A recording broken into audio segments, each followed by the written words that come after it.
اعوذ باللہ من الشیطان الرجیم بسم اللہ الرحمن الرحیم الحمد للہ الذی لا یبلغ مدحتہ القائلون ولا یحصی نعماءہ العادون ولا یودی حقہ المجتہدون الذی لا یدرکہ بعد الہمم ولا ینالہ غوث الفتن الذی لیس لصفتہ حد محدود ولا نعت موجود ولا وقت معدود ولا اجل ممدود فطر الخلائق بقدرتہ ونشر الریاح برحمتہ ووتدا بالصخور میدان ارضہ والصلاة والسلام والتحیۃ والاکرام علی سید الکونین وشفیع المذنبین ابی القاسم محمد اللہم صل علی محمد وعلی آلہ الطیبین الطاہرین المعصومین المظلومین المنتخبین المنتجبین ولعنۃ اللہ علی اعدائہم اجمعین من یومنا ھذا الی قیام یوم الدین اما بعد فقال اللہ تبارک وتعالی فی محکم کتابہ المجید وفرقانہ الحمید وہو اصدق الصادقین وقولہ الحق بسم اللہ الرحمن الرحیم وقال ربکم ادعونی استجب لکم صلوات پڑھ دیں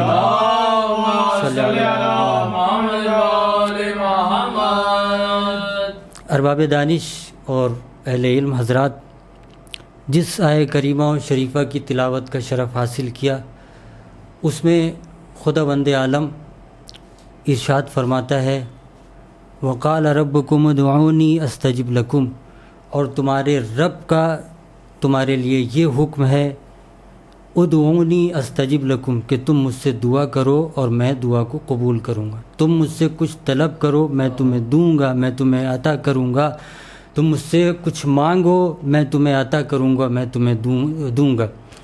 عزیزان محترم، ہمیں اللہ سے دعا کرنا ہے اور اللہ نے حکم دیا ہے کہ ہم سے دعا کرو اور میں قبول کروں گا۔ عزیزان محترم، اگر آپ دیکھیں تو یہ پہلا موقع نہیں ہے کہ جب اللہ نے یہ کہا ہو کہ ہم تمہیں حکم دیتے ہیں کہ تم ہم سے دعا طلب کرو، تو ہم سے کچھ مانگو، تو ہم سے دعا کرو، تو ہم سے کچھ طلب کرو اور ہم اس کو مستجاب فرمائیں گے۔ یہ پہلا موقع نہیں ہے، چنانچہ اگر آپ قرآن کا تجزیہ کریں اور قرآن کو دیکھیں تو آپ کو یہ اندازہ ہوگا کہ اس سے پہلے بھی قرآن میں آ چکا ہے بسم اللہ الرحمن الرحیم وَإِذَا سَأَلَكَ عِبَادِي عَنِّي، کہ جب یہ تم سے میرے بارے میں سوال کریں فَإِنِّي قَرِيبٌ، تو ان سے کہہ دینا میں تمہارے قریب ہی تو ہوں، اجیبو دعوت الداعی اذا دعان، اور جب تم مجھے پکارتے ہو تو میں اس کو سنتا ہوں۔ ایک درود پڑھ دے محمد والے محمد، اللہم صلی علی محمد والے محمد۔ جب تم مجھ سے دعا کرتے ہو تو میں سنتا ہوں، جب تم مجھ سے کچھ طلب کرتے ہو تو میں اس کو دیتا ہوں، جب تم کچھ مجھ سے مانگتے ہو تو میں عطا بھی کرتا ہوں۔ اس کے علاوہ پھر قرآن میں دیکھیں تو پھر قرآن آواز دیتا ہوا نظر آتا ہے وَادْعُوا اللَّهَ مُخْلِصِينَ لَهُ الدِّينَ، کہ دیکھو خلوص نیت کے ساتھ اللہ کی عبادت کرنا اور اسی سے دعا طلب کرنا۔ اس کے علاوہ اگر آپ اور آگے بڑھیں تو آپ کو ملے گا ادعوا ربکم تضرعا وخفیا، کہ اپنے پروردگار کو، تم سب اپنے پروردگار کو تضرعا یعنی عاجزی کے ساتھ اور خاموشی یعنی چپکے سے دعا پروردگار سے کیا کرو، تم اپنے خالق سے، اس خالق نے جس نے تم کو کریٹ کیا ہے، جس نے تم کو پیدا کیا ہے، جس نے تمہیں خلق کیا ہے، اس سے تم عاجزی کے ساتھ طلب کیا کرو۔ ایسا نہیں ہم اکڑ کے ساتھ طلب کر رہے ہیں اللہ سے، نہیں، عاجزی کے ساتھ طلب کرنا۔ اس سے آگے بڑھیں، وہ آیت اور وہ دعا جس کا ہم لوگ عام طور پہ سہارا لیتے ہیں جب بھی ہمارے وہاں کوئی مریض ہوتا ہے، اس کی شفا یابی کے لیے ہم ایک عمل کرتے ہیں۔ معصوم نے فرمایا کہ اگر اس آیت کو پڑھ کے آپ کسی بھی مریض کے اوپر دم کر دیں یا کسی بھی مریض کے لیے اس آیت کو 10 مرتبہ 20 مرتبہ پڑھ کے اور اس کے حق میں دعا کریں تو وہ جلد از جلد شفا یاب ہوگا۔ ایک درود پڑھیں محمد والے محمد پر، اللہم صلی علی محمد والے محمد۔ اور وہ آیت کریمہ کون سی؟ امن یجیب المضطر اذا دعاہ ویکشف السوء، ہے کوئی جو ایک مریض کی، ایک مضطر کی، ایک کمزور کی، ایک لاچار کی فریاد رس کرے؟ ہے کوئی پروردگار کے علاوہ؟ اور اس کی جتنی بھی بیماریاں اس کو دور کرے، جتنے بھی اس کے اندر عیب ہیں اس کو دور کرے، ہے کوئی؟ عزیزان محترم، جگہ جگہ ہر مقام پہ پروردگار نے ہمیں حکم دیا ہے کہ تم دعا کرو ہم اس کو قبول کریں گے، تو ہم سے کچھ طلب کرو ہم اس کو قبول کریں گے، تو ہم سے کچھ مانگو ہم تمہیں دیں گے۔ دیکھیے، میں یہ بات اس لیے بھی عرض کر رہا ہوں کہ ایک طبقہ ایسا بھی ہے جو یہ کہتا ہے کہ ہمیں اللہ سے دعا کرنے کی کوئی ضرورت نہیں، یعنی یہ ہمارے شان کے خلاف ہے، یہ ہمارے شان کے خلاف ہے کہ ہم اللہ سے کچھ طلب کریں۔ اور جب ان سے پوچھا جاتا ہے کہ کیوں، کہنے ہمارا یہ شیوا ہی نہیں ہے، اس لیے کہ دعا کرنا، اللہ سے دعا کرنا ان لوگوں کا شیوا ہے کہ جو لوگ کمزور ہیں، جن کے حوصلے پست ہو گئے، جو لوگ کمزور ہیں، جو لوگ ہل ڈل نہیں سکتے، جن کے اندر طاقت نہیں بچی ہے، جن کی ہمتیں ٹوٹ گئی ہیں۔ تو دعا کرنا، اللہ کے سامنے گڑ گڑانا، اللہ سے کچھ طلب کرنا، اللہ سے مانگنا ان لوگوں کا کام ہے جن کے حوصلے پست ہو چکے ہیں، جن کی ہمتیں ٹوٹ چکی ہیں، جن کے اندر کچھ بچا نہیں ہے، جن کے پاس طاقتیں نہیں ہیں، جن کی قوتیں نہیں ہیں، جن کے پاس، ان لوگوں کا کام ہے۔ حالانکہ اگر آپ دیکھیں انہی افراد کو اور ان کے گھر پہ جا کے بیٹھیں اور نظر کریں، ان کے ساتھ وقت بتائیں، تو آپ کو یہ نظر آئے گا کہ ان کے خانوادے میں جو آپسی جھگڑے ہوتے ہیں اور لڑائیاں ہوتی ہیں، جس کو ہم ڈومیسٹک وار یا ڈومیسٹک فائٹ بھی کہہ سکتے ہیں، جب یہ گھریلو لڑائیاں ہوتی ہیں آپس میں، جب لڑائیاں ہوتی ہیں تو یہ جو خاندان کے حیثیت مند افراد ہوتے ہیں، باوقار افراد یا ثروت مند افراد، ان کو بلاتے ہیں، ان کو بلایا جاتا ہے۔ اب بلانے کے بعد ان سے کہا جاتا ہے کہ بھائی اس لڑائی کا نپٹارہ آپ ہی کریں گے۔ اس سے الگ ایک اور بات میں بتا دوں، جب انہی لوگوں کی محلے میں کسی سے لڑائی ہوتی ہے یا جھگڑا ہوتا ہے یا فائٹ ہوتی ہے اور یہ مارے پیٹے جاتے ہیں یا یہ دوسروں کو مار پیٹ دیتے ہیں، تو اس کے بعد ایک کال کرتے ہیں، اور کال کرنے کے بعد پولیس کو بلاتے ہیں، اور عزیزان محترم پولیس آتی ہے اور کچھ آدمیوں کو اریسٹ کر کے تھانے میں لے کے چلی جاتی۔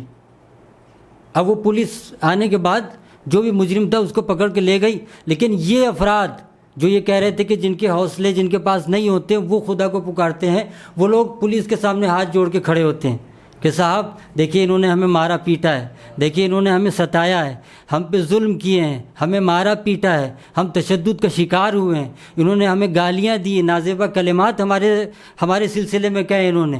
تو دیکھیے ایک بات بتا دیں، ابھی یہی افراد یہ کہہ رہے تھے کہ اللہ کو پکارنا، اللہ کو صدا دینا، اللہ کو آواز دینا ان لوگوں کا کام ہے جن کے پاس حوصلہ نہیں ہوتا۔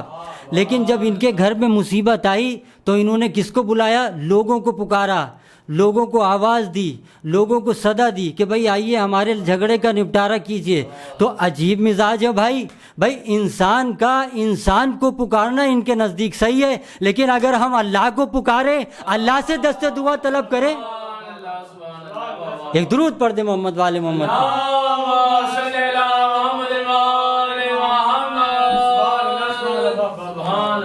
عزیزان محترم، یہ اس لیے بھی میں بیان کر رہا ہوں کہ کچھ افراد ہیں اس طبقے میں جو وہ یہ کہتے ہیں کہ ہمیں اللہ سے نہیں مانگنا چاہیے، جب تک ہمارے بازوؤں میں طاقت ہے ہمیں کوئی ضرورت نہیں کہ ہم اللہ سے کچھ طلب کریں۔ عزیزان محترم، میں یہ نوجوانوں اور بچوں کے لیے سمجھا دوں، دیکھیے اس کو عبادت قرار دیا ہے اللہ نے، یہ صرف دعا نہیں ہے، یہ صرف ایک لفظ نہیں ہے کہ ہم یہ کہیں کہ یہ ایک لفظ ہے، لفظ دعا نہیں، اس کو عبادت بھی قرار دیا ہے۔ اس آیت کو جس کو ہم نے سرنامہ کلام قرار دیا ہے، اس کی سٹارٹنگ میں اگر دیکھیں تو آخری ٹکڑا یہ بھی ملے گا آپ کو، ان الذین یستکبرون عن عبادتی، کہ جو لوگ اس عبادت دعا سے گریز کرتے ہیں یا اس کا انکار کرتے ہیں، سیدخلون جہنم داخرین، ان کو ہم جہنم میں داخل کریں گے۔ اور صرف داخل نہیں کرنا ہے، داخرین کا لفظ ہے، جہنم داخرین، یعنی رسوا کرنے کے بعد جہنم میں داخل کریں گے۔ لیکن عزیزوں یہاں ایک سوال پیدا ہوتا ہے، اور سوال یہ پیدا ہوتا ہے کہ اس دعا کے میننگ کیا ہے؟ یہ جو لفظ دعا ہے اس کے معنی کیا ہے؟ کیا میننگ ہے اس کے؟ ہم دعا کرتے ہیں اللہ سے، اللہ کو پکارتے ہیں، اللہ کو صدا دیتے ہیں، اللہ کو آواز لگاتے ہیں، اپنی عرضی پیش کرتے ہیں، گزارشات جو ہوتی وہ بھی اللہ کی خدمت میں پیش کرتے ہیں۔ تو اس کا میننگ کیا ہے اس لفظ دعا کا؟ تو دیکھیے، عام طور پہ کسی بھی لفظ کے جب ہمیں معنی دیکھنا ہوتے ہیں تو وہ دو اعتبار سے دیکھے جاتے ہیں، اس کا دو طرح سے اعتبار کیا جاتا ہے۔ ایک ہوتے ہیں لغوی میننگ، لغوی معنی، اور ایک ہوتے ہیں اصطلاحی۔ اب نوجوان اور بچے جو بھی آن لائن اس مجلس میں شامل ہیں، وہ ان کو سمجھانے کے لیے میں یہ عرض کر دوں کہ لغوی میننگ جو ہے اس کو انگلش میں اگر کہیں گے لٹریلی، اکارڈنگ ٹو لٹریچر، یعنی لٹریچر کے حساب سے جو معنی ہوتے ہیں اسے لغوی کہتے ہیں۔ اور اصطلاحی میننگ کی اگر بات کریں انگلش میں، تو اصطلاحی میننگ کو انگلش میں یہ کہا جائے گا کہ ٹیکنیکل میننگ یا آئیڈیومیٹک میننگ جو ہوتے ہیں۔ اب لغوی معنی دعا کے کیا ہے؟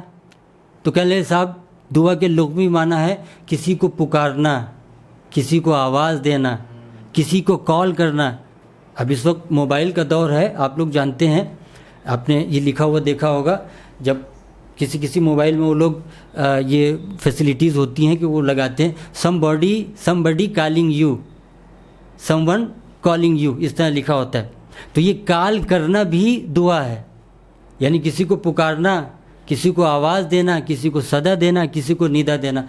اصطلاح میں اگر دعا کے معنی دیکھا جائے تو وہ ہے اللہ سے راز و نیاز کرنا، اپنی عرضی اللہ کی بارگاہ میں لگانا، اپنے مقاصد و حاجات کو اللہ کی بارگاہ میں پیش کرنا۔ ایک درود پڑھیں نا محمد والے محمد، محمد والے محمد، اپنے مقاصد کو اللہ کی بارگاہ میں پیش کرنا۔ دیکھیے، خلقت کی ابتدا ہو رہی ہے جناب آدم سے۔ اب میں جناب آدم کا قصہ نہیں چھیڑ رہا ہوں یہاں پہ، اور جناب آدم کے سلسلے میں ڈیٹیل میں کچھ نہیں بتا رہا ہوں، میں صرف یہ بتانا چاہ رہا ہوں کہ جناب آدم ابو البشر، جو ہماری ابتدا کہلاتے ہیں، جو ان سے اللہ نے وحی کی، اور وحی کے ذریعے ایک پیغام، ایک میسج دیا جناب آدم کو کہ اے آدم، میں نے تمام مطالب اور تمام خیر 4 کلمات میں اکٹھا کر دیے، 4 کلمات میں جمع کر دیے۔ تو جناب آدم نے دستے دعا بلند کیے، دستے ادب جوڑ کے کہا پروردگار وہ کون سے کلمات ہیں؟ تو ایک مرتبہ آواز پروردگار آئی کہ اے آدم، اس کا پہلا کلمہ یعنی اول کلمہ جو ہے وہ مجھ سے ریلیٹڈ ہے، یعنی اس کا تعلق مجھ سے ہے، اور دوسرا کلمہ جو ہے اس کا تعلق تم سے ہے، اور اس کا ان 4 کلمات کا تیسرا جو کلمہ ہے اس کا تعلق تم سے اور مخلوق سے ہے، تم سے اور مخلوق سے ہے، اور جو چوتھا کلمہ ہے ان 4 میں کا اس کا تعلق مجھ سے اور تم سے ہے۔ تو ایک مرتبہ پھر ہاتھوں کو جوڑ کے جناب آدم نے کہا پروردگار وہ کون کون سے کلمات ہیں اور ان کا مطلب کیا ہے؟ کہلے اول کلمہ، سب سے پہلا والا کلمہ جو صرف مجھ سے ریلیٹڈ ہے، جس کا تعلق صرف مجھ سے ہے، جو مجھ سے متعلق ہے، اس کا مطلب یہ ہے کہ تم صرف میری عبادت کرو اور میرا کسی کو شریک قرار نہ دو، جو مجھ سے ریلیٹڈ ہے اول کلمہ۔ اور دوسرا کلمہ جو صرف تم سے ریلیٹڈ ہے، اس کا مطلب یہ ہے کہ میں تم کو، اے آدم، میں تم کو وہ جزا دوں کہ جس کے لیے تم شدت سے محتاج ہو، یعنی جس کی تمہیں شدید ضرورت ہے، وہ جزا میں تم کو دوں۔ اور تیسرا کلمہ جس کا تعلق جو ہے وہ تم سے اور مخلوق سے ہے، تم سے اور مخلوق سے ہے، اس کا مطلب یہ ہے کہ تم مخلوق کے ساتھ وہی سلوک کرو، تو جو چاہتا ہوں میں اس جملے کے اوپر، وہی سلوک کرو جو مخلوق تمہارے ساتھ سلوک کرے، یعنی وہ تمہاری زیادتی اور ظلم کا شکار نہیں ہونا چاہیے مخلوق، ان کے ساتھ وہی سلوک کرو جو وہ تمہارے ساتھ کرتے ہیں۔ اور چوتھا کلمہ، دیکھیے اب میں موضوع پہ آ گیا اپنے، چوتھا کلمہ اس کا مطلب یہ ہے، ان 4 میں کا چوتھا کلمہ اس کا مطلب یہ ہے جو مجھ سے اور تم سے ریلیٹڈ ہے، اس کا مطلب یہ ہوگا کہ اے آدم، تم مجھ سے دعا کرو اور میں تمہاری دعاؤں کو قبول کروں. ایک درود پڑھے محمد والے محمد. اللہ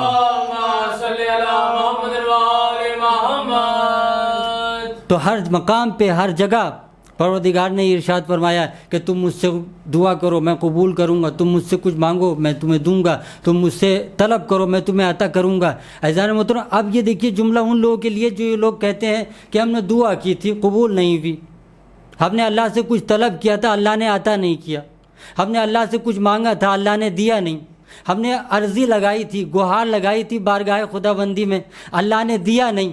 تو ہو نہ ہو آواز قدرت آئے گی، خبردار اپنے دلوں کو ٹٹولو، ہم نے دینا بند نہیں کیا ہے بلکہ تم دعا کا سلیقہ بھول گئے ہو. ایک درود پڑھے محمد والے محمد.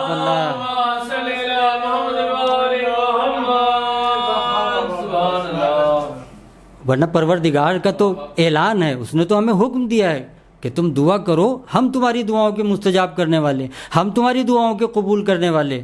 وہ ایسا کیسے کر سکتا ہے کہ ہم دعا کریں، ہم اسے آواز لگائیں، ہم اسے پکاریں اور وہ نہ سنیں؟ ایسا کیسے ہو سکتا ہے جب اس نے خود حکم دیا ہے ہمیں کہ تم ہمیں پکارو، ہم تمہاری آواز پہ لبیک کہیں گے. عزیزان محترم، ہم سلیقہ بھول گئے دعا کرنے کا. دیکھیے ہر چیز کے کچھ نہ کچھ اصول ہوتے ہیں، ہر چیز کے لیے کچھ نہ کچھ ضوابط ہوتے ہیں، کچھ نہ کچھ قوانین ہوتے ہیں. سمجھ رہے ہیں؟ ابھی آپ کے پاس کسی منسٹر کا کال آ جائے کہ آپ مل لیجئے ہم سے کل ہم سے آ کے مل لیجئے آپ، تو یہ وہ کیفیت بتا رہا ہوں جو آپ لوگ خود اس کا مشاہدہ کر چکے ہیں. گھر پہ کسی منسٹر کا فون آ گیا کہ آپ کو کل بلایا ہے مل لیجئے گا. اب اگر آپ صاحب اولاد ہیں اور صاحب زوجہ ہیں یعنی بیوی اور بچوں والے ہیں تو رات بھر بیوی بچے پریشان رہیں گے آپ سے، اور اگر آپ بیوی بچوں والے اور نہیں ہیں تو ماں باپ اور بھائی بہن آپ سے پریشان ہوں گے. آپ پوچھیں گے وہ کیوں؟ وہ اس لیے کہ آپ کے پاس کال آئی ہے منسٹر کی کہ ہم سے مل لیجئے. اب آپ بھائی بہن کو پریشان کیے ہوئے کون سی پینٹ پہن کے جانا ہے، کون سی شیروانی پہن کے جانا ہے، کون سی شرٹ پہن کے جانا ہے، فیس واش کون سا یوز کرنا ہے منہ دھونے کے لیے، صابن کون سا یوز کرنا ہے نہانے کے لیے، کریم کون سی لگائیں. ارے کچھ نہیں بتاتے، کم سے کم یہی بتا دو پرفیوم کون سا استعمال کریں. سمجھ رہے ہیں؟ اب رات بھر جو ہے آپ کا کنبہ، آپ کا خانوادہ، آپ کا خاندان جو ہے وہ پریشان ہے کہ بھائی آپ ہر فرد سے جو ہے یہ پوچھ رہے ہیں کہ ہمیں کل کیسے جانا ہے، ہم کیا لے کے جائیں ساتھ میں، بات کیسے کرنی ہے منسٹر سے، گفتگو کیسے کرنا. کسی نے پوچھ لیا بیچ میں کہ کس سے ملنے جانا، کہہ لے منسٹر سے. کہہ لے کون منسٹر؟ کہہ لے وہی منسٹر جس کے 2 آنکھیں ہیں، 2 ہاتھ ہیں، 2 پیر ہیں، 1 ناک ہے، 1 منہ ہے، منہ کے اندر 1 زبان بھی ہے. تو دیکھیے عجیب مزاج ہے، توجہ کے ساتھ سنیے گا. عجیب مزاج ہے کہ وہ شخص جو ہم جیسا ہے اس سے کلام کرنے کے لیے ہمارے پاس اصول بھی ہیں، ضوابط بھی ہیں، قوانین بھی ہیں، ضابطے بھی ہیں، لیکن جب اللہ سے کلام کریں گے تو اس کے لیے کوئی اصول نہیں ہوں گے. ایک درود پڑھے محمد والے محمد پر.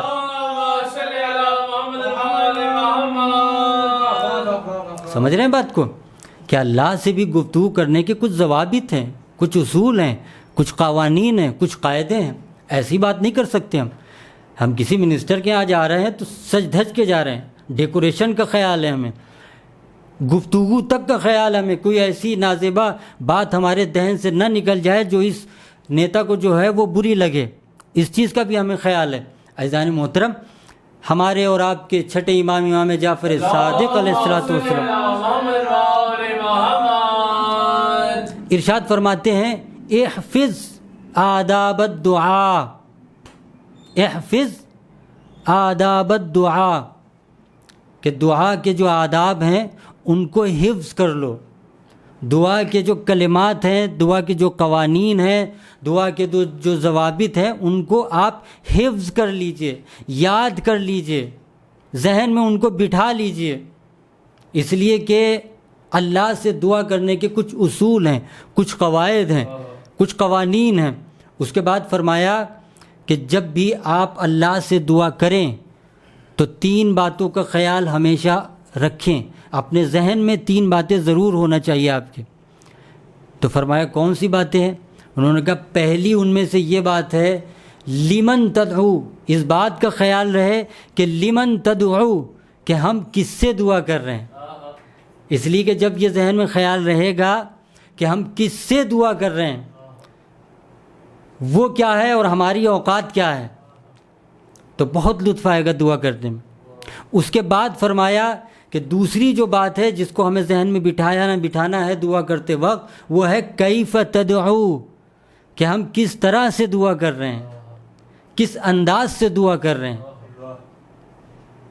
اور تیسری چیز انہوں نے بتائی، جب پوچھا گیا کہ وہ تیسری چیز کون سی، تو انہوں نے کہا تیسری چیز ہے لما تدعو، یعنی تم کس چیز کے لیے دعا کر رہے ہو۔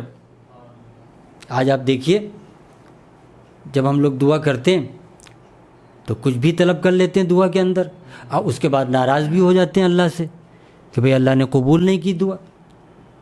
تو یہ تیسری بات جس کو ذہن میں بٹھانا، لما تدعو، کس چیز کے لیے ہم دعا کر رہے ہیں۔ دیکھو اللہ سے ایسی ویسی چیز نہیں مانگنا ہے، اپنے اوقات کے دائرے میں رہ کے دعا کرنا ہے۔ ایک درود پڑھے محمد والے محمد پر،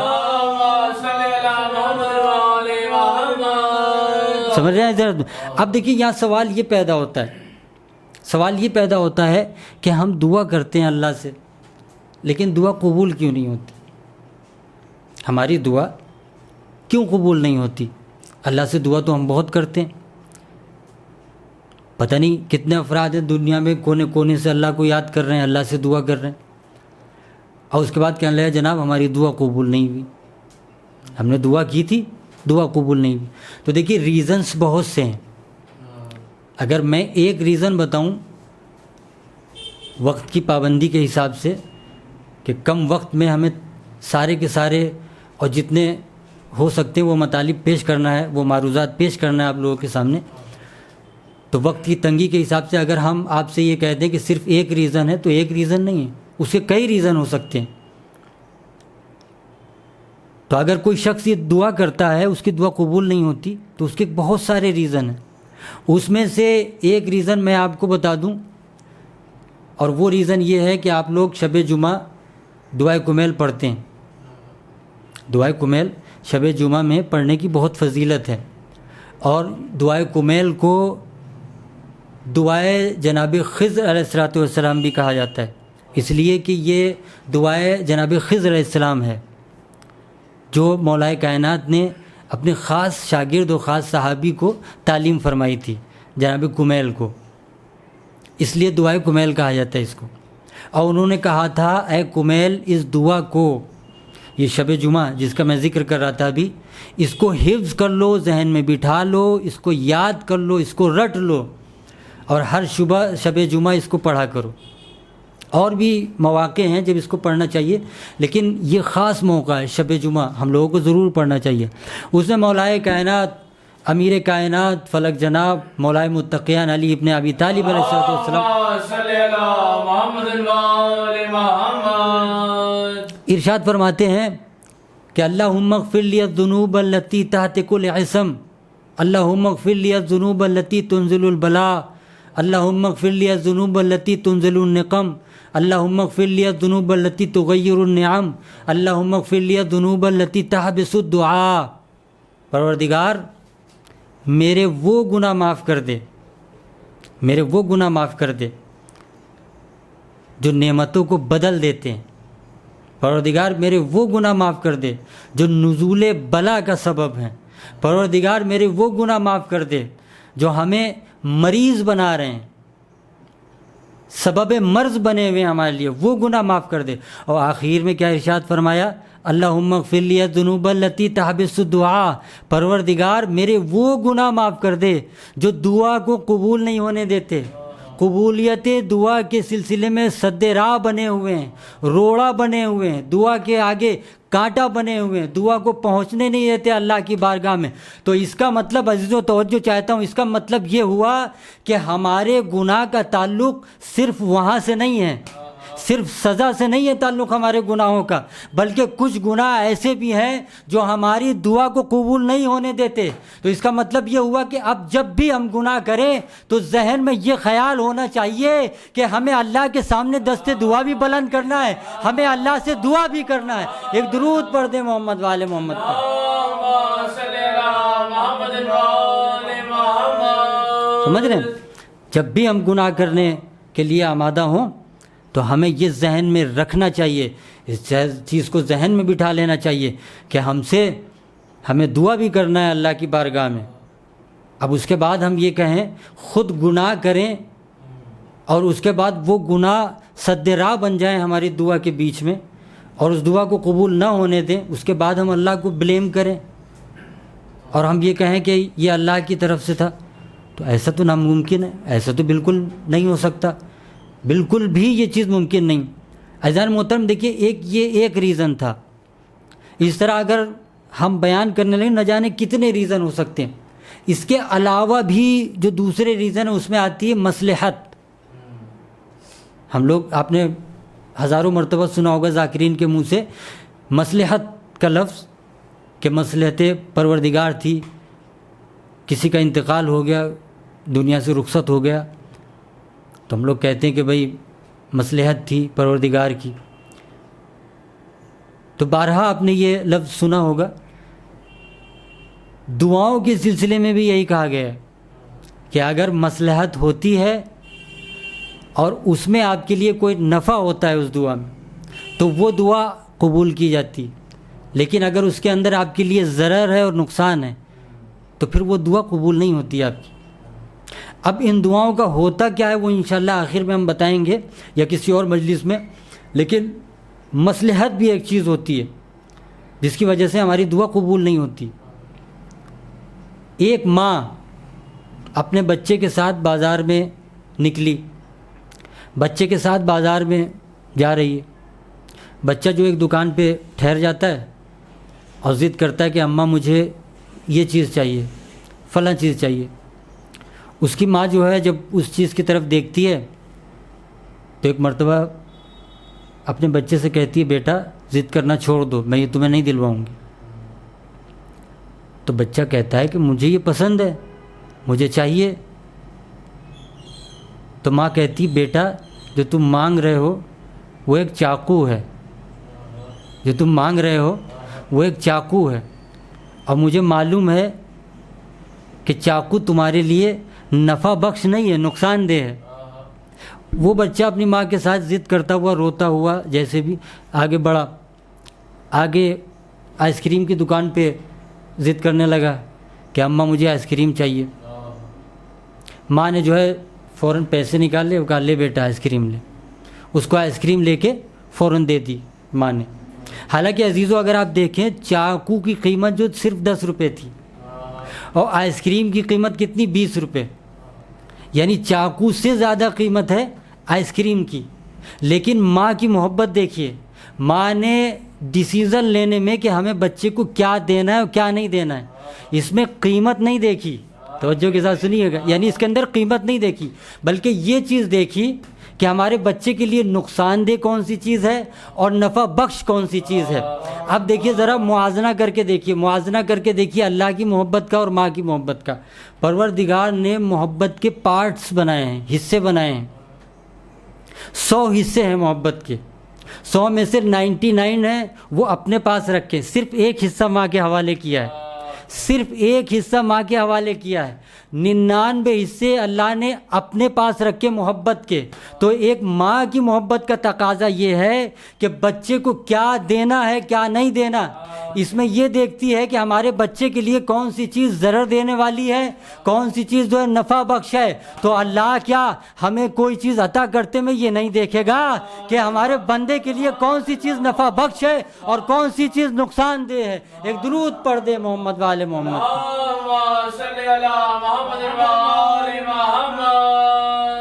سمجھ رہے ہیں عزیزوں؟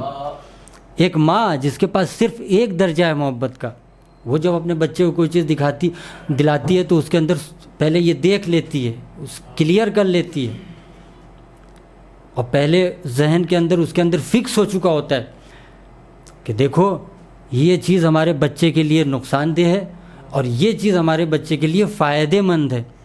تو اللہ سے یہ کیسے ممکن ہے؟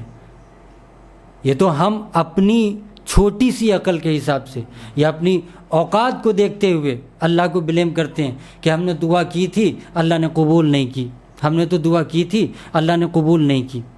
ورنہ عزیزوں اگر حقیقت جانیں اللہ ایسا کبھی نہیں کر سکتا. اور دوسری بات یہ ہے کہ کوائن سکہ جو ہوتا ہے اس کو آپ اپنی ہتھیلی پہ رکھیں اور رکھنے کے بعد آپ اس کو غور سے دیکھیں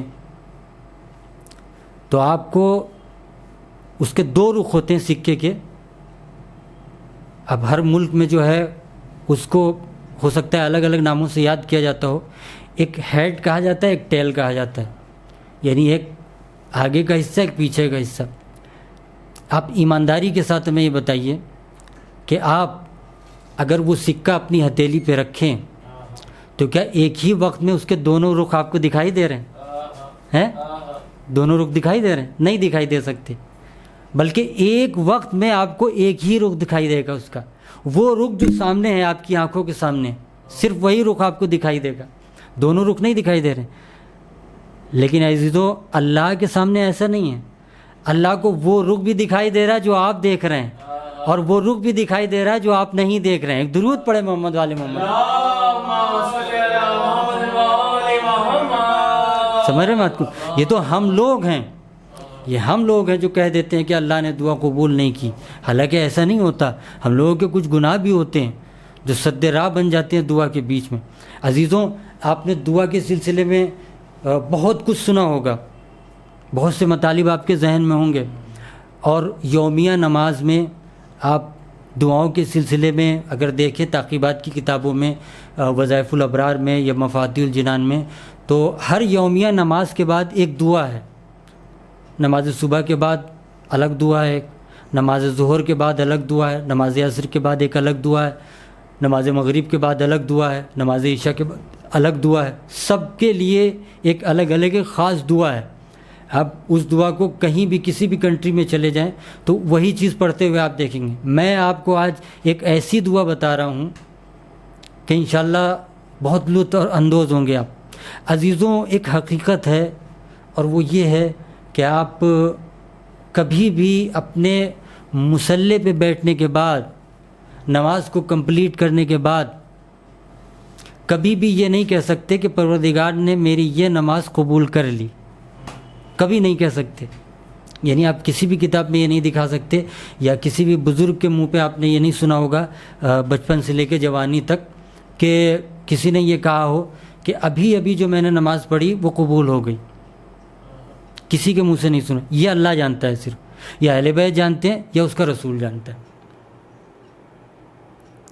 کوئی نہیں جانتا ہماری نماز قبول ہوئی یا نہیں ہوئی. پڑھ تو لی ہم نے, بہت ڈیکوریشن کے ساتھ پڑھی, جس طرح سے آرٹیکولیشن پوائنٹس ہوتے ہیں, مخارج الحروف, ہر لیٹر کا ایک الگ مخرج ہے. ہم لوگ جو ہے وہ اپنی دعا میں ایک اپنے انداز میں, جس طرح سے انڈیا اور پاکستان میں, ہندوستان اور پاکستان میں جس طرح سے پڑھا جاتا ہے, یا ہمارے بزرگوں نے جس طرح پڑھا ہے اس انداز میں ہم پڑھتے ہیں. حالانکہ ایسا نہیں ہے. اب میں اس کو اگر 2 منٹ آپ لوگ دیں تو میں عرض کروں, وہ اس لیے کہ لفظ سین یا لفظ ایس جو انگلش میں ہوتا ہے, اس کو اگر آپ ہندی میں لکھنا چاہیں, ہندی لینگویج میں, یا آپ اپنے حساب سے کوئی بھی لینگویج لے سکتے ہیں, تو اس کے لیے اس میں ایک لیٹر آپ کو آلریڈی ملے گا.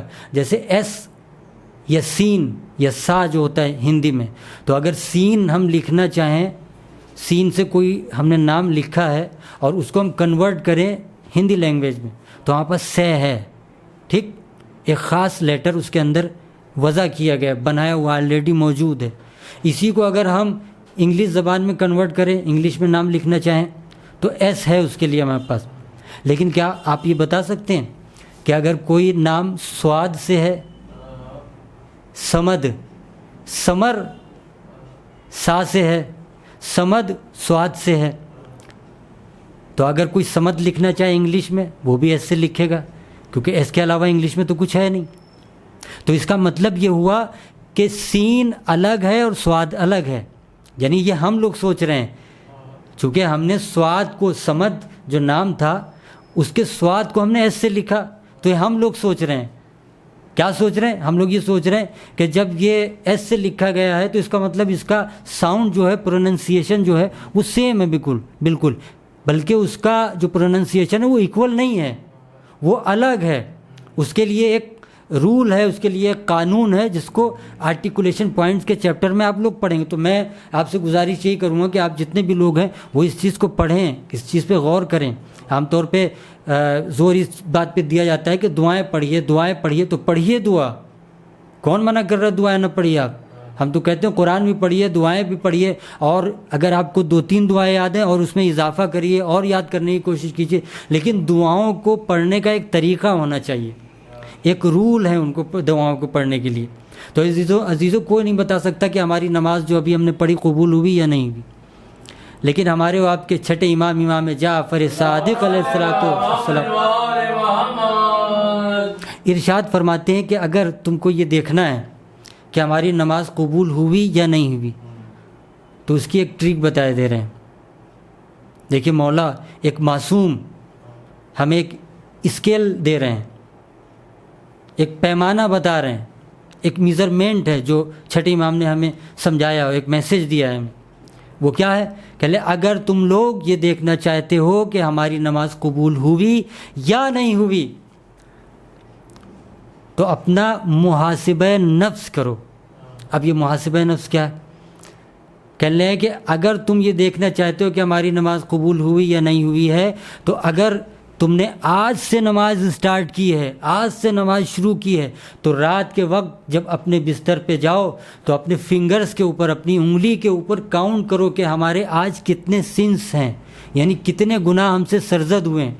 فار ایگزامپل میں بچوں کو سمجھانے کے لیے عرض کر دوں کہ ہم نے آج نماز اسٹارٹ کی، اسٹارٹ کرنے کے بعد جو ہے ہم بستر پہ گئے، رات میں ہم نے اپنی انگلیوں پہ کاؤنٹ کیا کہ کون کون سے گناہ ہوئے، تو ہم نے دیکھا آج ہم نے اپنے والد کو، اپنے ڈیڈی کو گھڑک دیا تھا۔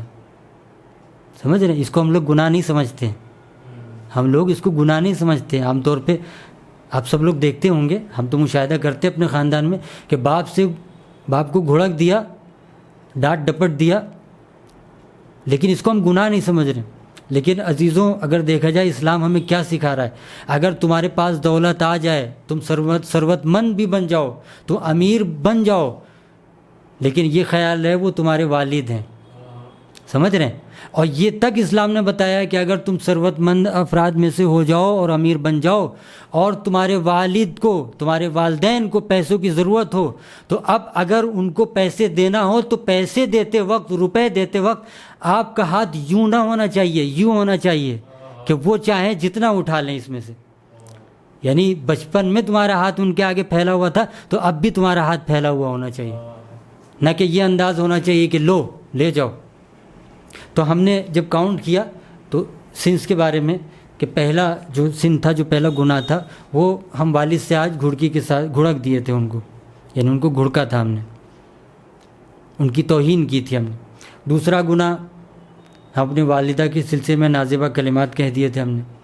تیسرا فلاں کو ہم نے گالی دے دی تھی، فلاں سے بدتمیزی کر لی تھی، فلاں کا 1 روپیہ ہم نے غصب کر لیا تھا، فلاں کا روپیہ ہم نے مار دیا تھا، سمجھ رہے ہیں، اور فلاں کو مار پیٹ دیا تھا، فلاں کے بارے میں غیبت کر لی تھی۔ یہ کل ٹوٹل جو ہم نے کاؤنٹ کیا تو 10 نکلے، 10 سینس تھے، یعنی 10 گناہ نکلے تھے۔ نیکسٹ ڈے نماز پڑھی، رات کو بستر پہ پہنچے، پھر ہم نے کاؤنٹ کرنا شروع کیا۔ اب امام فرماتے ہیں کہ نیکسٹ ڈے اگر وہ 10 کے 9 ہیں تو تمہاری عبادت قبول ہو رہی، اگر وہ 10 کے 9 ہو رہے ہیں تو اس کا مطلب ہے تمہاری عبادت قبول ہو رہی، لیکن اگر 10 کے بعد 11 ہو رہے ہیں تو وہ تمہاری عبادت نہیں، وہ عادت ہے۔ ایک درود پڑھ دیں محمد والے محمد پر۔ سمجھ رہے ہیں؟ ہم گناہوں کو کم آنکتے ہیں، گناہوں کو بہت کم سمجھتے ہیں۔ ہم یہ سوچتے ہیں کہ ہو گیا گناہ، کوئی بات نہیں، زندگی پڑی ہے توبہ کرنے کے لیے، اور نہیں ہے تو وہاں دیکھ لیں گے، اور وہاں ضرورت ہوگی، ہماری اولاد تو ہے ایصال ثواب کے لیے، وہ ہمارے لیے کچھ نہ کچھ بھیجتی رہے گی، تو ہمیں تو وہاں ملتا رہے گا جیسے تیسے، تو ہمیں تو کوئی ضرورت نہیں گناہ کی۔ عزیزان محترم، اگر آپ بھی بس آخری بات میں کہہ رہا ہوں اور اس کے بعد ایک دعا بتانا ہے، پھر میں ختم کر دوں گا انشاءاللہ جلدی۔ اگر آپ گناہوں کے سلسلے میں روایت میں دیکھیں تو خدا کی قسم ہم جس کو ایک ادنا سی چیز سمجھتے ہیں اور یہ سمجھتے ہیں کہ گناہوں سے کچھ نہیں ہونے والا ہمارا، یا گناہوں سے ہمارا کچھ نہیں بگڑنے والا ہے. روایتوں میں ملتا ہے کہ فشار قبر، جس کا نام آپ نے عام طور پہ سنا ہوگا، کہ مرنے کے بعد جو فشار ہوتا ہے قبر میں، فشار کہتے ہیں دبانے کو، پریشر جس کو کہتے ہیں، تو جو فشار ہوتا ہے قبر میں، اس کے سلسلے میں لکھا ہوا ہے کہ اتنا سخت فشار ہوتا ہے، اتنا سخت پریشر ہوتا ہے وہ، جو ہم نے بچپن میں ماں کا دودھ پیا ہوتا ہے نا، وہ ہڈیوں سے نکلنے لگتا ہے. یہ سزا ہے گناہ کی، جس کو ہم بالکل چھوٹا سا سمجھتے ہیں. سمجھ رہے ہیں؟ وہ ٹھیک ہے، ہم نیک اعمال کر رہے ہیں، در اہل بیت سے وابستہ ہیں، مجلس و ماتم کر رہے ہیں، لیکن در اہل بیت سے وابستہ ہونے کا مطلب یہ نہیں ہے کہ ہم گناہ بھی کرتے گھومیں. میں یہ نہیں کہہ رہا کہ جو اہل بیت کے ماننے والے ہیں خدا نخواستہ وہ گناہ کر رہے ہیں، نہیں، ایسے نہیں. میں تنبیہاً یہ بات کہہ رہا ہوں کہ دوسری قوموں کو ایسا ہونا چاہیے یا نہیں ہونا چاہیے، ہمیں بدرجہ اولا ایسا ہونا چاہیے. اس لیے کہ آپ نے سنا ہوگا کہ مولا کائنات کے زمانے میں جب ان کی حرکات کو، ان کے سکنات کو، ان کے رفتار کو، ان کی گفتار کو لوگ دیکھا کرتے تھے تو اپنی انگلیاں جو ہیں اپنے دانتوں میں دبا لیا کرتے تھے کہ بھائی یہ امیر المومنین ہے، یہ مولا کائنات ہیں. اپنی انگلیاں اپنے دانتوں میں دبا لیا کرتے ہیں. تو عزیزوں، ہمارا بھی فرض بنتا ہے کہ اپنے اعمال کو، اپنے کردار کو، اپنے اخلاق کو اس طرح سے سنواریں، اس طرح سے استوار کریں، اس طرح سے بنائیں اور سنواریں. ہمارا یہ فرض بنتا ہے کہ ہم اپنے اعمال کو، اپنے کردار کو اس طرح سے سنواریں، اس طرح سے بنائیں، اس طرح سے نکھاریں کہ انگشت بدندہ ہو جائے دنیا کہ جب مومنین ایسے ہیں تو امیر المومنین کیسے ہوں گے. ایک درود پڑھ دیں محمد والے محمد. حضرات محترم، بس آخری کلمات ہیں، اس کے بعد میں مجلس کو تمام کر دوں گا. عزیزوں، وہ دعا جب آپ مصلی پہ بیٹھتے ہیں اور نماز پڑھتے ہیں تو آپ نے ہزاروں دعائیں پڑھی ہوں گی، ہزاروں دعائیں آپ کو کتابوں میں مل جائیں گی. میں ایک دعا بتا رہا ہوں، آپ ضرور اس کو ایڈ کریے اپنی یومیہ نماز میں، اور ضرور پڑھا کیجیے اس کو. اور انشاءاللہ جب اس کا ٹرانسلیشن سنیں گے تو آپ تو واقعی اس کو پڑھنے کے لیے راضی ہوں گے اور کہیں گے بھائی اتنے دنوں سے یہ دعا ہمیں کیوں نہیں ملی. اور جبکہ کتابوں میں موجود ہے. آپ جب مصلی عبادت پہ بیٹھتے ہیں اور نماز کمپلیٹ کرنے کے بعد کسی کو یہ نہیں پتہ ہوتا کہ ہماری نماز قبول ہوئی یا نہیں ہوئی، لیکن خدا کی قسم اس دعا کے پڑھنے کے بعد آپ کو اطمینان ضرور ہوگا کہ ہم نے جو نماز پڑھی ہے وہ انشاءاللہ ضرور قبول ہوگی. اور وہ دعا کون سی؟ بسم اللہ الرحمن الرحیم. الہی حاذہی صلاتی صلیتہا لا لحاجت منک الیہا ولا رغبت منک فیہا الا تعظیما وطاعتا واجابتا لک الی ما امرتنی بہ. کہ الہی، دیکھیے اس کے جو فقرے ہیں اس کا ٹرانسلیشن جب آپ سنیں گے تو خود آپ کو پتہ چل جائے گا، آپ کو معلوم ہو جائے گا کہ کتنی اہم، کتنی امپورٹنٹ ہے یہ دعا. الہی حاذہی صلاتی صلیتہا، کہ پروردگار، اے میرے رب، اے میرے خدا، یہ جو ابھی ہم نے نماز پڑھی ہے، صلیتہا، جو ابھی ہم نے نماز پڑھی ہے، لا لحاجت منک الیہا ولا رغبت منک فیہا، تو ایسا نہیں ہے کہ تو محتاج ہے نماز کا اس لیے پڑھی ہے، یا تجھے میری نماز سے کوئی رغبت ہے اس لیے میں نے پڑھی، نہیں. تعظیما وطاعتا واجابتا لک الی ما امرتنی بہ. الہی، اے میرے پروردگار، اے میرے خدا، بلکہ میں نے اس نماز کو اس لیے پڑھا ہے کہ تیری اطاعت کریں، تیری تعظیم کرنے کے لیے اس نماز کو پڑھا ہے. الہی ان کان فیہا خلل او نقص من رکوعہا او سجودہا. پروردگار، اب دیکھیے دعا ہے، کیونکہ دعا ہمارا موضوع ہے، یہ دعا کر رہے ہیں. الہی ان کان فیہا خلل او نقص من رکوعہا او سجودہا. پروردگار، اگر اس کے رکوع میں یا سجود میں کوئی خلل واقع ہوا ہو یا کوئی نقص ہو، فلا تؤاخذنی وتفضل علی بالقبول غفران، پروردگار تو اس کو عفو فرمانا، اس کو معاف فر کرنا، اس لیے کہ ہم تیری عبادت کرنے کے لیے مصلی عبادت میں بیٹھے ہوئے ہیں۔ اس کا مطلب یہ ہوا کہ کوئی بھی انسان یہ تو معلوم نہیں کر سکتا کہ ہماری عبادت قبول ہوئی یا نہیں قبول ہوئی، لیکن اس دعا کے پڑھنے کے بعد کم سے کم اتنا اطمینان تو ہوگا کہ ہم مصلی عبادت سے اٹھنے کے بعد اپنے دل کی گہرائیوں سے اللہ سے دعا بھی کریں گے اور یہ بات بھی سمجھیں گے کہ ہماری دعا قبول ہو گئی اور نماز ہماری قبول کر لی گئی۔ ایک درود پڑھ دے محمد والے محمد۔ اذان محترم، بس میں نے سمیٹ لیا اپنی گفتگو کو، کیونکہ کل کی مجلس میں بھی کچھ عرض کرنا ہے۔ اذان محترم، اگر آپ غور کریں تو صرف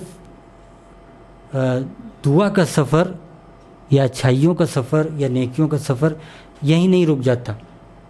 ایسا نہیں ہے کہ دعا کا تعلق صرف ہماری نمازوں سے ہے یا نجی زندگی سے، نہیں عزیزو، یہ جو ہم دعا آسانی کے ساتھ بآسانی آج دعا کر رہے ہیں یا بآسانی نیک امور انجام دے رہے ہیں یا بآسانی کسی بھی مکتب میں مدرسے میں جا کے پڑھائی کر رہے ہیں یا کہیں بھی جا کے کوئی نیک کام کر رہے ہیں اور نیک کام کے لیے ہمیں تعریفیں بھی مل رہی ہیں اور سراہنا بھی مل رہی ہے اور حوصلہ افزائی بھی کی جا رہی ہے، تو یہ اتنی آسانی سے نہیں ملی۔ جو ہم یہ نماز پڑھ رہے ہیں، برائیوں سے اپنے آپ کو بچا رہے ہیں، اپنا دامن برائیوں سے بچا رہے ہیں، یہ اتنے آسانی سے ہمیں نہیں ملا ہے۔ عزیزوں، اگر آپ غور کریں تو کربلا میں بھی یہی چیزیں تھیں۔ کربلا میں صرف یزید اور امام حسین کی جنگ نہیں تھی، بلکہ ایک گروپ جو ہے وہ یہ کہہ رہا تھا کہ دعا نہیں ہوگی۔ ابھی میں نے بیان کیا تھا کہ ایک طبقہ ایسا ہے جو یہ کہتا ہے ہمیں اللہ سے نہیں مانگنا چاہیے، اس لیے کہ اللہ سے مانگنا ان کا کام ہے جن کے حوصلے پست ہوتے ہیں۔ تو کربلا میں دو گروپ تھے، تو ان گروپس کو ہم یہ نہیں کہہ سکتے کہ امام حسین کا گروپ تھا، یزید کا گروپ تھا، نہیں، اچھائی اور برائی کا گروپ تھا، حق اور باطل کا گروپ تھا، دعا مانگنے والوں اور دعا کو رد کرنے والوں، دعا کا انکار کرنے والوں کا گروپ تھا، اللہ کو ماننے والوں کا گروپ تھا، اللہ کو نہ ماننے والوں کا گروپ تھا۔ سمجھ رہے ہیں؟ نماز پڑھنے والوں کا گروپ تھا، نماز سے انکار کرنے والوں کا گروپ تھا۔ اور عزیزوں، آپ مسلسل مصائب سنتے چلے آ رہے ہیں، آپ کو معلوم ہوگا کہ امام حسین جب شہید کر دیے گئے ہیں، اب مجھے امام حسین کے مصائب نہیں پڑھنا ہے، بس اتنا ایک اشارہ کرتا ہوا چلوں کہ جب امام حسین قتل کر دیے گئے تو وہیں پہ مصیبتوں کا سلسلہ ختم نہیں ہوا، بلکہ بعد قتل حسین جو مصیبتیں ہوئی ہیں اس کا اندازہ ہم و آپ نہیں لگا سکتے۔ چنانچہ روایتوں میں ملتا ہے کہ امام حسین کے ساتھ جو لشکر تھا اس کے اندر صرف عورتیں اور جوان مرد یا مرد حضرات نہیں تھے، بلکہ چھوٹے چھوٹے بچے تھے۔ تو اگر یہ کہا جائے کہ بڑوں سے غلطی ہوتی ہے، بڑوں کی خطا تھی، تو ان بچوں کی کیا غلطی، ان بچوں کی کیا خطا تھی؟ عزیزو، آپ نے بارہا جناب سکینہ کا تذکرہ سنا ہوگا۔ اتنا وقت نہیں رہتا کہ میں مصائب کے لیے تمہید بناؤں۔ آپ نے جناب سکینہ کا تذکرہ سنا ہوگا، 4 سال کی بچی۔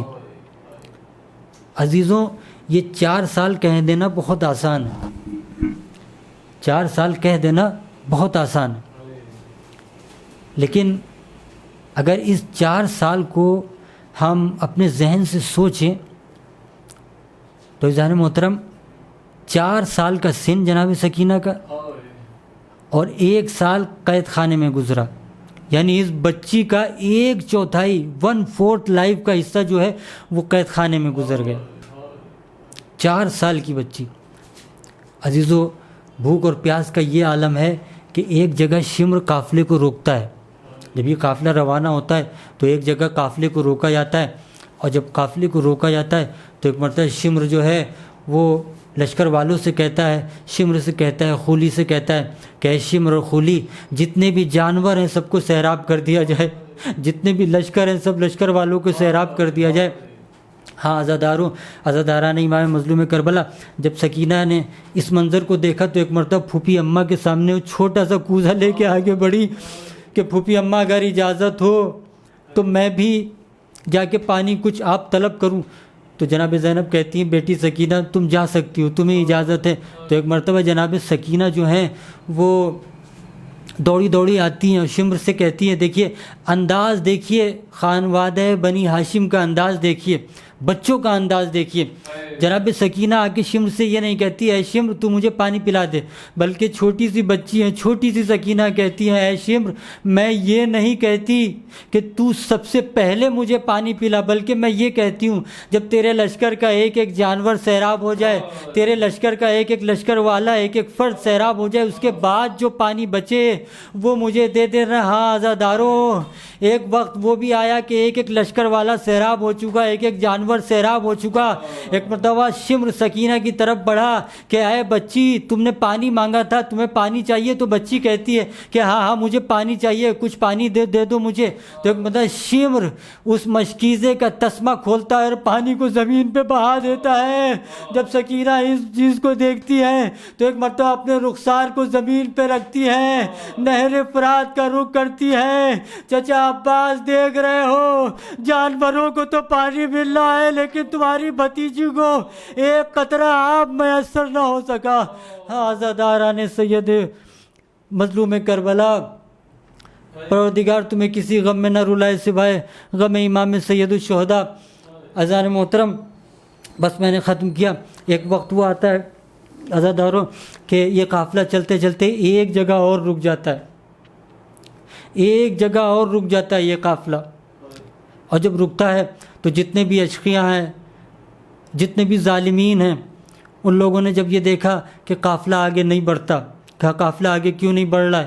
کہا اس لیے نہیں بڑھ رہا کہ سر امام حسین نے آگے بڑھنے سے انکار کر دیا۔ وہ نیزہ جس پہ امام حسین کا سر معلق تھا وہ آگے نہیں بڑھ رہا ہے۔ تو ایک مرتبہ جب خولی نے اس منظر کو دیکھا تو ایک مرتبہ شمر کو بلایا اور شمر سے شکایت کی، کہا کہ شمر دیکھو حسین کا سر آگے نہیں بڑھتا۔ تو ایک مرتبہ شمر کہتا ہے کہ ہاں یہ سر جو ہے یہ اس طرح سے آگے بڑھنے والا نہیں۔ ایک مرتبہ تازیانہ نکالتا ہے، سید سجاد کے قریب جاتا ہے، سید سجاد کو تازیانوں سے اذیت دیتا ہے۔ ایک مرتبہ جب سید سجاد نے یہ دیکھا تو اپنے بابا کے سر کے پاس آئے اور کہا کہ بابا اب سجاد کے اندر تازیانے برداشت کرنے کی ہمت نہیں ہے، بابا آپ آگے بڑھ جائیے، بابا آپ کا سر کیوں آگے نہیں بڑھتا؟ عزاداروں، سید سجاد نے جب اپنے بابا سے سوال کیا بابا آپ کا سر آگے کیوں نہیں بڑھتا، تو ایک مرتبہ سید سجاد نے نگاہ کی اپنے بابا کے سر کی طرف، بس میں نے ختم کر دیا، اس کے بعد ختم ہوا، اپنے بابا کے سر کی طرف نگاہ کی۔ جیسے ہی نگاہ کی تو سید سجاد نے دیکھا کہ بابا کی آنکھوں سے آنسو جاری ہے، بابا کی آنکھوں سے آنسو جاری ہے۔ ایک مرتبہ ہاتھوں کو جوڑ کے کہا بابا وہ کون سا صدمہ ہے جس نے آپ کو رلا دیا؟ کہا بیٹا میں کس طرح سے آگے بڑھوں، ارے میری بچی سکینہ قافلے سے بچھڑ گئی ہے۔ ایک مرتبہ جناب زینب اتری اور اس مقام پہ پہنچی، ڈھونڈتے ڈھونڈتے جناب سکینہ کو کہ جہاں پہ جناب سکینہ تھی، اور جانے کے بعد دیکھا کہ ایک معذبہ ہیں، ایک نقاب پوش بیوی ہیں جو بیٹھی ہوئی، اور جناب سکینہ کو انہوں نے اپنی آغوش میں لے رکھا ہے۔ ایک مرتبہ جناب زینب ان کے پاس جا کے بیٹھتی ہیں اور ہاتھوں کو جوڑ کے کہتی ہیں بی بی ذرا اپنا نام تو بتا دو، بی بی ذرا اپنا نام تو بتا دو، اس لیے کہ کربلا سے آج تک اس بچی کو تماچے لگانے والے تو بہت سے ملے، گوشوارے چیرنے والے تو بہت سے ملے، دامن جلانے والے تو بہت سے ملے، لیکن دست شفقت پھیرنے والا کوئی نہ ملا۔ اے بی بی ذرا اپنا نام تو بتا دو۔ اتنا سننا تھا، معظمہ نے اپنی نقاب کو الٹا، اب جو چہرے کو دیکھا تو ایک مرتبہ پہچان لیا، یہ تو میری ماں فاطمہ ہے۔ ارے میری ماں فاطمہ ثانیہ زہرا سے بغل گیر ہو گئی۔ ارے اماں ہماری ندائیں چھین لی گئی۔ ارے اماں یہ سکینہ کا دامن جلا لیا گیا۔ ارے اماں شبر لئی کند خنجر لے کے باجائے کی طرف بڑھ رہا تھا۔ ارے اماں خیموں میں آگ لگا دی گئی۔ واہ حسینہ، واہ سکینہ، واہ زینبہ، وسيعلم الذين ظلموا أي منقلب ينقلبون۔ اللهم إني أسألك بحق محمد وأنت المحمود، وبحق علي وأنت الأعلى، وبحق فاطمة وأنت فاطر السماوات والأرض، وبحق الحسن وأنت محسن، وبحق الحسين وأنت قديم الإحسان، وبحق 9 الطاهرين من ذرية الحسين عليه الصلاة والسلام۔ اللهم اغفر للمؤمنين والمؤمنات والمسلمين والمسلمات الأحياء منهم والأموات، تابع بيننا وبينهم بالخيرات، إنك مجيب الدعوات، إنك على كل شيء قدير، وتقبل منا إنك أنت السميع العليم۔ اللهم صل على محمد وآل محمد۔